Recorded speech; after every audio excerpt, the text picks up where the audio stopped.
James Ernest of the Grueling Truth Radio Network here with Austin Theriault.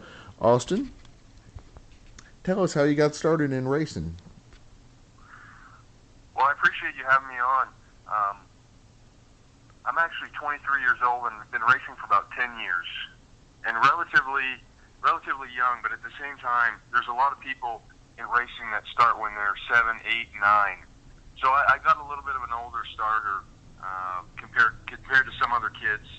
But growing up in a small town in Maine, I didn't have the same opportunities that some of the younger kids have to race in go-karts and those types of race cars.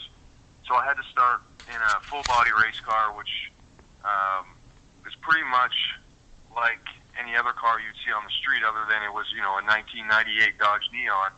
They don't make those cars anymore, but it was a fun time for me because when I started, it was all about fun. It was something that my grandfather got me into.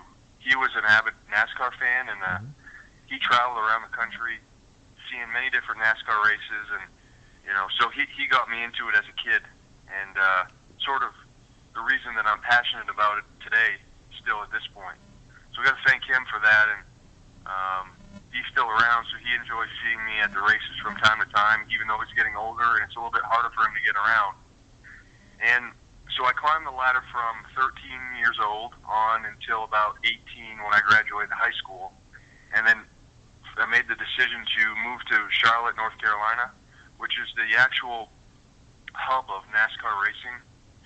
For people that aren't familiar, it's a huge industry down here with many different teams and drivers all living in this area, and then traveling across the country to the races that happen on the weekends. So from 18 to 23, I've been here just sort of trying to climb the ladder and get to the next level. I haven't been to the top NASCAR level yet, but definitely had some great opportunities to drive for people like Dale Earnhardt Jr. in 2014 and Brad Keselowski, Sprint Cup, or what was the former Sprint Cup champion in 2015, or I believe it's 2015. I might be a year off, but still great opportunities. And now I'm at the ARCA level racing full-time for Ken Schrader, so definitely been very fortunate. Yeah, you're definitely right on the starting out at a disadvantage there. It seems, because a lot of the guests we have had on, they're like, well, my dad raced, and my dad's dad, and that kind of thing. And so we've had cars lying around my house, for years, or like you said, doing the other, the entry level types of cars. But to just start out going full speed on that, wow, that's got to be interesting. Yeah, and you hear that story from time to time. Some of the younger kids, like Eric Jones, if you're not familiar with him, he's now in the top level of racing. It's difficult to do, to come from no background as far as from a family standpoint. If your family didn't race before, it's more difficult, I think, to break into the sport. But hard work is fun sometimes, if you got to work a little bit harder than the competition. So what was it like racing at Spud Speedway back in the day? Well, it seems like such a long time ago, but realistically, when I look back on life 20 or 30 years from now, it's probably going to seem like yesterday. It was, at first I didn't know what to expect, because like we just talked about, you don't really have a background, you don't have anybody in the family to tell you, hey, this is what you need to expect. So at first it was a lot of unknowns. I was actually kind of scared about how everything was going to work out, and the speeds only going like 90 miles an hour, but it seemed like back in the day that was really fast, and now we're going 190. So huge difference from then till now, but it definitely shaped my career as far as teaching me the basics at Spud Speedway, and I still use the basics to this day, other than we're having to go a lot faster, and you're really trying to hone in your skills even more. With not having, the people around you that had been doing the sport for years, did that make you stronger, having to be able to do the repairs and do all the stuff on your car yourself? Well, I'll tell you one thing that to think about also is it makes you have to work hard to make connections in the industry with people that can help you, further your career. If you're depending on other people, whether it's family or some other connections that you had from when you were a child through your parents, for example, a lot of times that'll work out, but when it comes time to actually have to fend for yourself, you don't know what to do. So in our situations, drivers like me that had to sort of start from scratch, we started making connections and learning how to, talk the talk, I guess, in the sport and get the right opportunities at a younger age. So in a certain sense, maybe it makes you more mature to handle the stress, to handle the pressure, than somebody else that has to lean or has the opportunity to lean on other people for such a long time. If that makes any sense.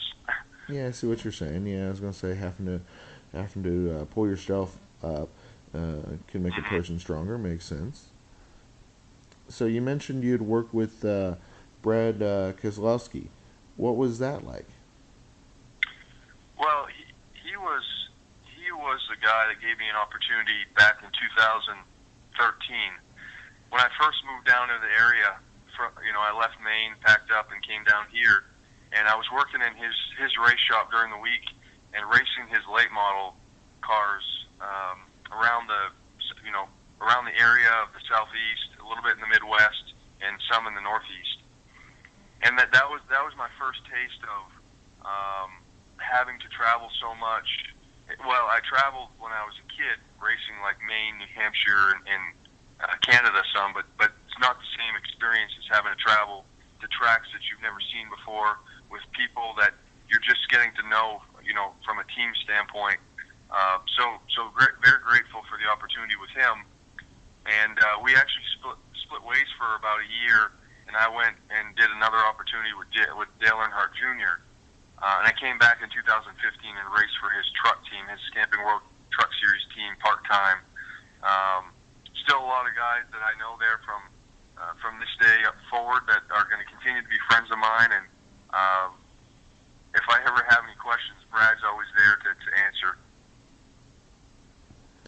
So, what's your thoughts on Junior's retirement this year? Well, Junior's put a lot into the sport. He's had a lot of pressure put on him, obviously because his father was so famous, and he's really matured from what I can see. From his early days until now, kind of finding himself, and I'm sure he'll tell you this if you ask him, finding himself and his identity in the sport and trying to be his own person. And I think he's found that, and it's great to see that the fans are embracing him as who he is, and obviously some fans like him because of his father, but his father was probably a little bit of a different person, and now Junior's at the end of his career. He's maybe not running as well as he'd like to, but he has won some races, and he's definitely left an impact for years to come. And I just hope that he continues to be involved in the sport. I think he will be with his race team at the Xfinity level, and he's even got a kid racing late model, I think, at the local short track here. So somebody that's gonna continue to be a part of the sport and hopefully bring up drivers for years to come.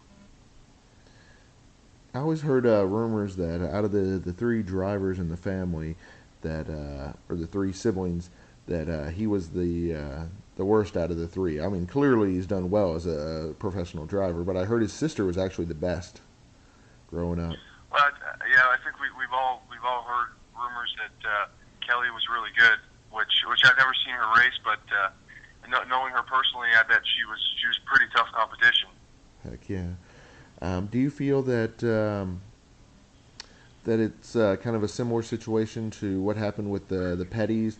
How with Kyle, being in Richard's shadow, or do you feel that Dale Jr. was able to separate himself even more so? Well, I think time helps. Time helps a lot of things, and I think we've seen what it's been since 2001. Junior's continued to sort of separate himself. And at first it's hard, especially when you're young. The younger you are, I think, the more time it takes to sort of find yourself. And it's like that in anything, right? It's not just like that in racing. But we see it because it's center stage. I mean, this happens in families across the country. Kids trying to find themselves compared to their parents, and especially when it involves a famous parent. And Kyle's separated himself, I would say. He's a great TV personality now, and everybody likes to watch him. And from time to time, I think we all sort of wondered why he didn't have the success that his dad did. But times change. It's unbelievable how much time changes, and the cars change, and everything changes. And sometimes you go through about 5 years where the rules just don't match your driving style, and people don't always understand that. But it's unfortunate because NASCAR might change the rules 5 or 10 years later, and all of a sudden you go on a hot streak and win a bunch of races. And for a lot of drivers, they might get 5 or 10 years, and that's their whole career in NASCAR, and they just don't hit it. But it's not necessarily because they don't have the talent; it's just because it doesn't fit their driving style.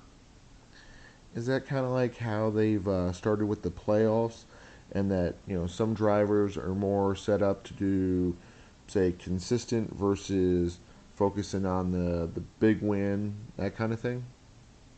Exactly. That's a great point too. Like the ARCA Series is more about consistency. They don't have a playoff system. The races are straight up. Whatever the distance is, they don't have breaks during the race and all of that. Some drivers, I think, like it because it matches their style. They're more about pushing hard and not letting any opportunities go to waste. Other drivers, I think, might give up a little bit at first, but they're so consistent. And the way the rules are now, it's definitely not so much about consistency. It's more about winning. So I don't know if that'll change. I'm anxious to see what the next 5 years brings. If they're going to kind of go back on that a little bit, or if they're going to expand even more. But it's definitely worth wait to see what happens. So tell us about your current team, your crew chief, and the other members of the team, and how important they are to your success. Absolutely. I've worked with a lot of different crew chiefs over the years. I'm trying to think off the top of my head, but I believe the crew chief that I have now, which is Donnie Richardson over at Ken Schrader's, he's been with Schrader working at that team for about 15 years.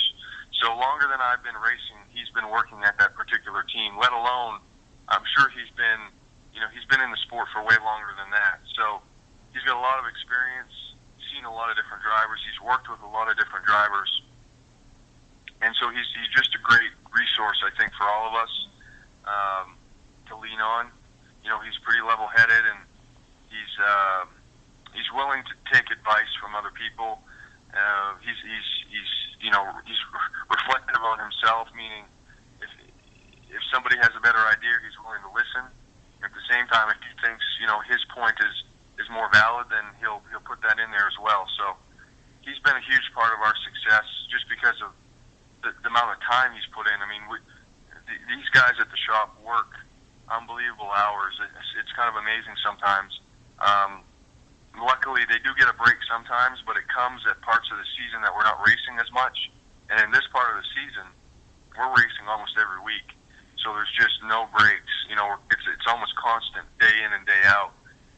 And we got about we got about 4 or 5 other guys that travel with us to the races. Got a couple kids. I call them kids. They're 21 and 24. Trying to learn, break into the sport as mechanics, and hopefully someday they're going to be the crew chiefs of the sport. And then we have a couple other guys that have worked on the pit crews, and now they're actually getting more involved in the engineering and the setup. So it's good to see guys, starting at one spot, and as they sort of continue in their career, they're experimenting in new jobs, and that's all about the development that is so important in racing, because it's really hard to stay at one spot your whole career, because you want to keep moving up, you want to keep moving forward, and And so I know at least at Ken Schrader Racing, we're an opportunity for guys to learn and continue to move up the ladder. What's Ken like? Is he very hands-on? Is he very supportive? He's very supportive. He's very supportive. He's not involved like day to day.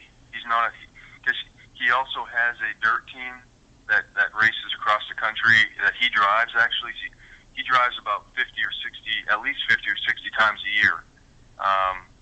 So he's really busy with that, and that's good for him, because I wouldn't want him to stress too much about the ARCA team. You know, the ARCA team runs well with Donnie Richardson sort of managing it, and Kenny will come to the racetrack from time to time to support us at the races. You know, if I have any questions, he's a phone call away. Very down to earth, but he doesn't micromanage, which is, I think, a good reason that the team is successful. What's your favorite racetrack currently? My favorite racetrack, I would say, it's very tough to answer because we visit so many different racetracks. I don't necessarily think about it as myself having a favorite, because if I have a favorite, that means that I have a least favorite. Mm-hmm. And if I have a least favorite, then it's very hard to be successful at all different types of racetracks. If I had to narrow it down, I would say my experiences this year, where I didn't have any previous experience at all on dirt.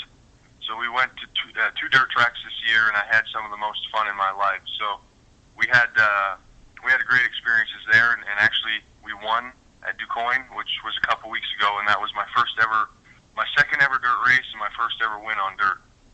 Nice. So it sounds like you adapted quite well to it.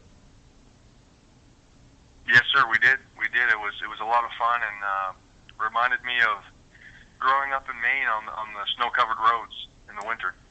What's your thoughts on Kentucky Speedway? Because we're looking forward to that big race coming up in a couple weeks, or 2 weeks now. Yeah.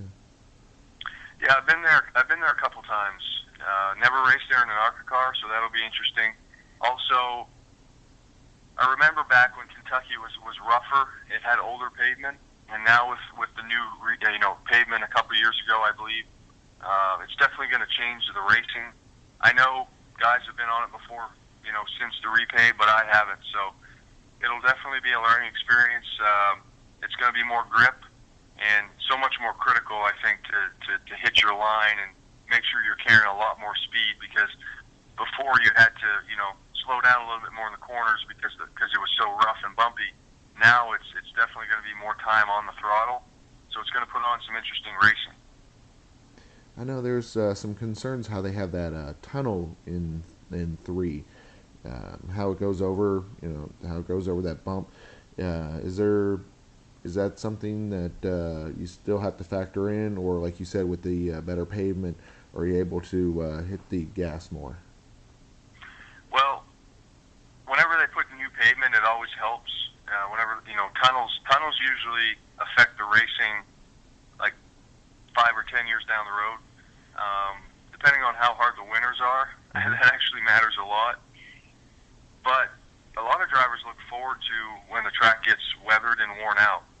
So I think you'll find about 5 years from now, after a couple winters in Kentucky, that the drivers are going to start saying, we like this bump in turn 3, we like this bump in turn 1, because it makes it a little bit harder to drive, and the drivers have to be way more consistent, and it actually, I think, puts on better racing. Nice. So what sponsors would you like to thank and throw plugs out to? Well, Ken Schrader has been working with Federated Auto Parts way before me, way before I started driving for him, and they're a pretty important part of our success this year. We've had them on the car a couple times, and Ken has them on his dirt car, I think, the whole season in his dirt team. So very, very thankful for them, and all the other partners that Ken's had over the years. There's a lot of people behind the scenes that made this ARCA season possible for us. Some probably would rather remain behind the scenes, but just wanted to point that out there, that there's always more than what meets the eye sometimes in racing. You have almost a community of people that come together and help other people out. And I'm just fortunate to have people that help me make a living at racing, and hopefully I can keep it going for years to come. If fans want to learn more about you and your team, what social media sites would you recommend for them? I'm very fortunate to have a decent following on Facebook. Actually, have around 30-something thousand people that follow us on a week-to-week basis on Facebook.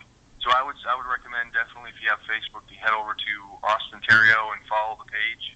And all my other social media stuff is I try to keep it simple because my last name is hard enough to spell. Mm-hmm. So Twitter, Instagram, Facebook is all Austin Theriault. So if you search that name, my pages ought to come up, and just give them a follow. It'll be fun. Schrader Racing also has a Facebook page, I believe, and I think Ken might have a personal Facebook page, and they update them both from time to time. So if you could give them a follow as well, that would be awesome. Sounds great. We're glad you were able to come on the show, Austin. It's been excellent. Well, thanks so much. I appreciate what you're doing to try to expand, the fact that sports are way more. There's a lot of sports out there, is what I'm trying to say, and the more people are exposed, it gives them an opportunity to pick and choose what sort of sports they want to watch, and it might expose people to sports they didn't even know about. So, thanks again. Welcome.